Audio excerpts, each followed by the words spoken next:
hanyuma mukecuru uratangira utubwira amazina yawe utubwira nangaha turi ngo hitwa ngo iki? Nitwa Nyirambarabucyeye Beransira. Hanyuma ahangaha turi ku itorero rya Deperi Kabere. Hanyuma Silas umuhanzi uzwi ku izina rya Yesu ni ku murongo, ni umwana wawe, ese niba umwana wawe n'imbyaro ya kangahe? Silas ni umwana wanjye, ni imbyaro ya 6. Mukecuru abakecuru ababyeyi barabyara abana bo bakajya bagira imirimo myinshi igiye itandukanye, ariko umwana we ni umusitari. Umusitari bisoneka ari umuntu uzwi n'abantu benshi.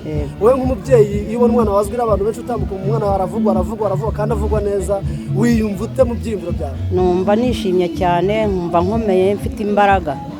Kuba mfite umwana urimo gutera imbere kuriya, kandi umwana wanjye kuva na kera yari umuntu ukunda Imana. Nuko rero akajya nambwira ngo mama ngo uzanyegurira Imana, nzayikwegurira rwose, n'ubu narayikweguriye. Urashaka kuvuga ko no mu bwana bwe yamye n'ubundi ubona azaba umuhanzi? Yamye mbona ko azaba umuhanzi, nkina muhetse mu mugongo. Hanyuma abavandimwe be bavuka nabo ise ni bangahe? Bo nko mu muryango mu byakira mute? Bumva afite abana 7. Abahungu ni 4, abahungu ni 5 n'abakobwa 2. Mumufata mute mu muryango Silas? Silas tumufata nk'umuntu nyine umwana mwiza umeze neza cyane kandi wubaha. Ese mukecuru ubundi arakaririmba ka Silas waba uzi ngo turirimbeho gakeya mu ndirimbo ze nyinshi cyane afite? Ubwo nanjye namenya kuririmba. Nta kibazo uko ubikora kurabaye kugira ngo nawe nakureba azavuga ati mama disi. Yewe mu kuririmba rero gerageza ibya Yesu ni ku murongo. Akavuga rero ibya Yesu. Bya Yesu, bya Yesu, Yesu ni ku murongo. Hari igituma we igihe Yesu yari betanije abantu 5,000, ari uko babanje kujya ku murongo, bararya barahaga barasigaza. Urakoze cyane. Mukecuru urakoze, biragaragara ko indirimbo zose ahari uzikurikirana. Ndazikurikirana, usibye uko iyo mpano yo kuririmba nayifite. Urabizi? Yego. Agira ikintu umubwira umuhungu wawe? Silas rero ikintu umubwira, ndamusaba yuko yakomeza kwitonda agakomera mu Mana, kandi ibikorwa bye byose arimo gukora bigatera imbere, agateza n'umuryango imbere, nanjye akanteza imbere. Buriya ndi mu gutera imbere, ndimo ndazamuka neza. Yego. Bivuze ngo nta kibazo wagira? Tumuhamagara ati byagenze nta kibazo nshobora kugira, ari hafi, kereka hari yagiye nko hanze naho, ariko nshobora kumuhamagara. Telefone telefone kanjye yampaye, ndamuhamagara nyine kuko yakampereye kugira ngo njye vugana nawe buri gihe. Ndamuhamagara rero kimbayeho nkamubwira. Bivuze ngo mufatire iry'iburyo? Mufatire iry'iburyo ahubwo cyane hepfo no haruguru, ahahire hirya no hino, imigisha ku Mana no kuri jyewe mubyeyi we n'umuryango. Turagushimire. Namwe ndabashimye, murakoze. No mu murenge wa Mareba hari igiterane gikomeye cyane, turahageze turi mu kazi bisanzwe, ariko dusanze ibintu byashyushye. Silas nk'umuhanzi, banza wibwire abadukurikiye nk'umuhanzi, hanyuma utubwire n'impamvu y'iki giterane nuko bihagaze kugira saa yingiye. Urava mu murongo harinjira mundi mu mwanya wawe. Nibyo ngibyo. Uyu ni Silas muri kumva kandi munareba, ariko noneho reka Silas dutangire tuganira. Silas waje hano kuronshinga, nimba ariko nabyita indirimbo zawe zose, ariko nabonye abantu bakwishimiye. Kubera icyo wahisemo kuza ahangaha? Impamvu nahisemo kuza ahangaha niho navukiye, niho narerewe, birumvikana ni naho nakuriye. Hanyuma ni naho nakiririye agakiza, ni naho nabatirijwe, niho nakuriye haba mu buryo bw'umubiri ndetse no mu buryo bw'umwuka. Rero buri gihe cyose mba mbitura nanjye uburere bampaye, mba mbitura ibyiza bankoreye.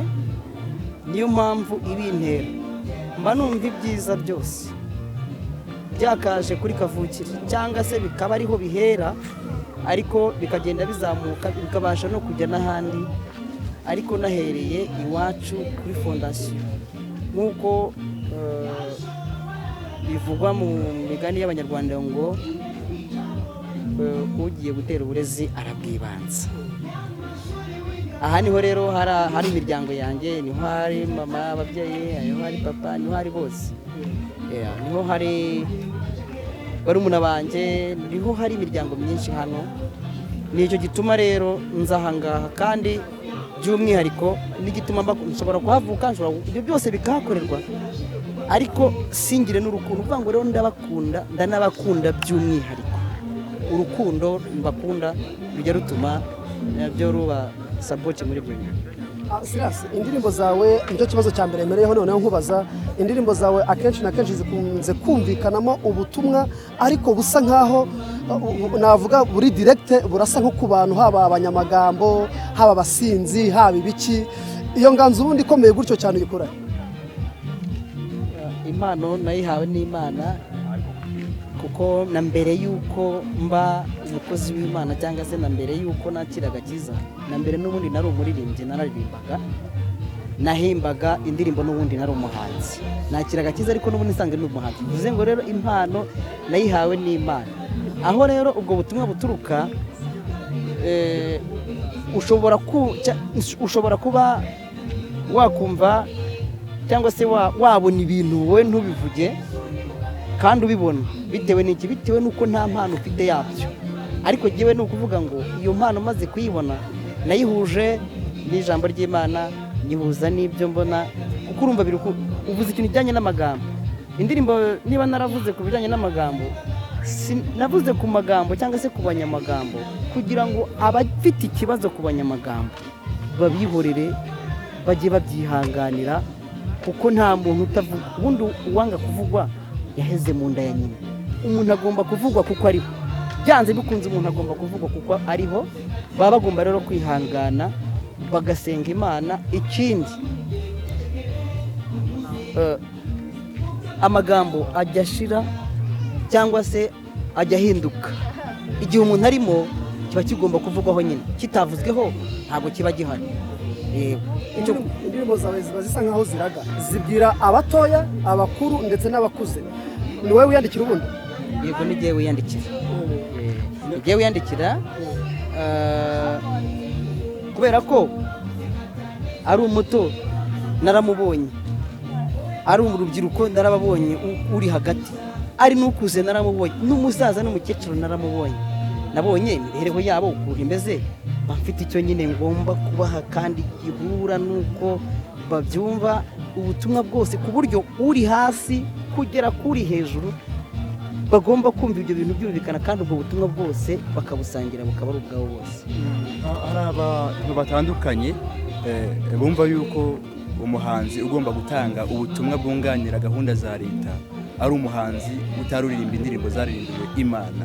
Nagira ngo ubigarukeho ku buryo burambuye. Ni uruhe ruhare rw'umuhanzi wo gospel mu kurandura ibiyobyabwenge mu rubyiruko, inda zitateganijwe, amakimbirane yo mu muryango, gushishikariza abantu gahunda za leta nk'umuganda, mitiwere n'izindi nk'uko twanabibajije Bishop? Ubitsindagireho. Umuhanzi wa gospel ntabwo akwiye kubonwa mu isura yo gushyigikira gahunda za leta. Ahubwo se umuntu yawe umuhanzi wa gospel gute? Gospel n'ubundi ni ibihangano biba birimo ijambo ry'Imana, ni ibihangano byo guhimbaza Imana. None se ushobora kumbwira ko umuntu uzi Imana adashobora kuba yagira ibikorwa ku butaka Imana yamushyizeho? Ntabwo bishoboka. Uwo nguwo yaba arimo arabeshya cyane. Ni ukuvuga ngo twebwe ubutumwa dutanga turabutanga buriya umuntu yakiriye agakiza, cyangwa se iyo umuntu ari umukristo, byanze bikunze ntabwo ajya arushya leta. Nicyo biba bisobanuye. Ubundi abagomba kumvira, abagomba kubaha, kandi abagomba gushyira mu bikorwa ibyo asabwa n'ubuyobozi, byanze bikunze, kuko muri ubwo buyobozi ni mwari. Kandi na Yesu yavanga ibya Kayizari muhe Kayizari, n'iby'Imana muhe Imana, burya yari amaze kugikemura. Silas, kuva watangira umwuga wawe ubu ufite indirimbo zingahe? Ese niyo ndirimbo yawe ukunda cyane kurenza izindi, nubwo zose ari zawe? Ubu ngubu mfite indirimbo 35 nizo maze kugeraho, nizo maze kugeraho mu gusohora, mu kuzishyira muri studio. Ariko mfite ibihangano byinshi cyane, mbabwiye umubare mwagira ubwoba. ahubwo warumbajije ngo niyo ndirimbo ukunda cyane indirimbo nkunda cyane kurusha izindi indirimbo zose ndazikunda, ariko hari indirimbo njya nkunda n'ubu ngubu njya nzirikana yitwa ejo. Indirimbo ejo hazaza nta muntu wahamenya, agomba kubaho neza uyu munsi, agomba kubana neza n'abandi uyu munsi, agomba kubaha Imana uyu munsi, agomba kubaha ubuyobozi uyu munsi, agomba kuba muzima uyu munsi, kuko ejo atazi ko bimeze gute, uko bimeze ejo ntawahamenya. Rero kuko umuntu ahamenya ahageze. Iyo wabanye n'abantu nabi uyu munsi, ejo ushobora kubakenera ukababura. Ni ibintu byinshi navuga, ibintu byinshi nabivugaho byinshi. Wikomozagaho se cyangwa wakomozagaho? Ntabwo nikomozaho, nta nabo nkomozaho, ahubwo ubutumwa mbonye nkwiriye kuvuga ndabuvuga. Utegereze amashusho y'indirimbo ryari, hanyuma unavuge n'akamaro ko kuba umuhanzi yakora indirimbo ze amashusho. Ubundi akamaro k'amashusho ni akahe, haba ku muhanzi muri rusange ndetse n'abakurikirana indirimbo? Akamaro k'amashusho bituma n'abantu bari hirya babasha kumenya isura y'umuntu waririmbye bwa butumwa cyangwa se waririmbye cya gihangano, kuko hari igihe abantu bagenda bishushanya biyoberanya, bakagenda hariya bakiyitirira ibihangano by'abantu, ariko iyo umuntu yakoze amashusho nta muntu ushobora kugenda abeshya ngo iki gihangano ni icyanjye, bashobora guhita wenda bamunyomoza. Ni urugero. Ikindi iriya sura ihoraho na ririya jwi rihoraho. Ni byiza rero gukora amashusho. Icyo nabivugaho ni ibyo ngibyo, ni byinshi ariko ibyo navugaho ni ikibazo cyanjye nabaza cya nyuma. Weretswe urukundo rudasanzwe hano muri karitsiye z'iwanyu, ubundi bajyaga bakunda kuvuga ngo nta muhanuzi wabo, ariko ndakeka muba wagenze hose hano iwanyu weretswe urukundo rudasanzwe kandi nanjye narubonye. Wari ubyiteze? Niba wari ubyiteze cyangwa utari ubyiteze wabyakiriye? Nari mbyiteze kubera ko n'ubundi nsanzwe mbizi ko bankunda, niho narerewe. Urukundo bampaye ndi umwana ndaruzi, kugera nkuze, kugera ngannye uko nguko mumbona, urukundo bangaragarije nararubonye, ndabizi rero ko bankunda, nanjye rero ndabakunda. Ntabwo nari kugira umutima wo kubakunda nanjye batankunda. Rero nicyo gituma ibyo byose bikorwa. Nari mbyiteze rero. Icyo abanyarwanda n'isi muri rusange dusoza, icyo nabwira abanyarwanda muri rusange nashingira no ku byo mwambajije, mvuga nti bakorera Imana, bamenye ijambo ry'Imana, kuko iyo bamenye ijambo ry'Imana, iyo bamenye Imana n'ibindi byose biraza. Mureze kuri radiyo, kuri televiziyo, uretse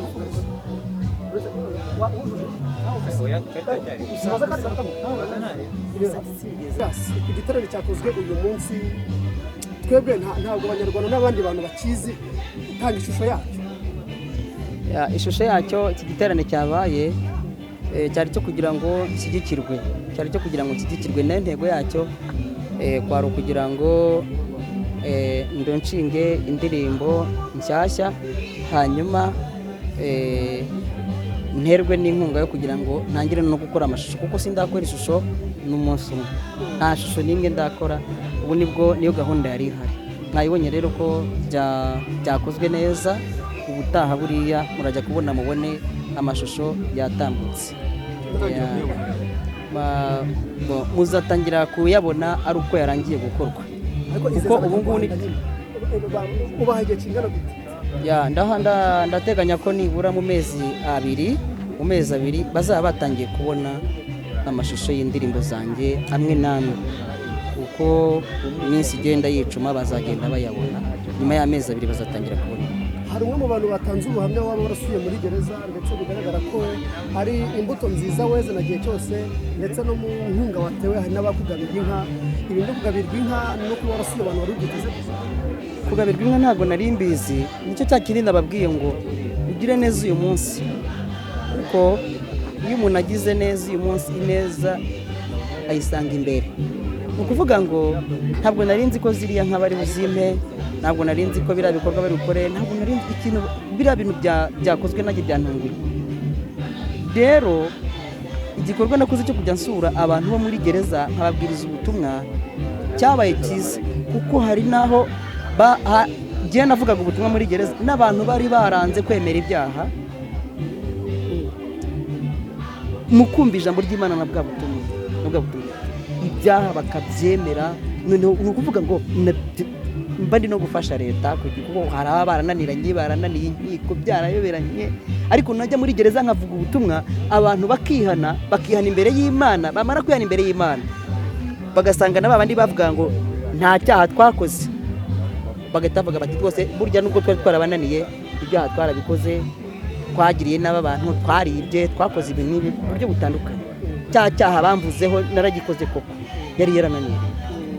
Mu ijambo rimwe gusa, ibitaramo nk'ibi bigiye gukomeza, ese ubutumwa nk'ubwo nabwo buraza gukomeza n'ahandi hatandukanye? Yego birakomeza, kuko ubwo gikoreye ahangaha mpereye ahangaha, nabwo ko ngomba guhera ku ivuko, ariko ndateganya no kugikorera mu mujyi wa Kigali mu mpera z'umwaka cyangwa se mu ntangiriro z'umwaka wa 2023. hanyuma icyo wari witeze muri iki giterane, wenda inkunga, abantu bagushyigikiye mu buryo bugaragara?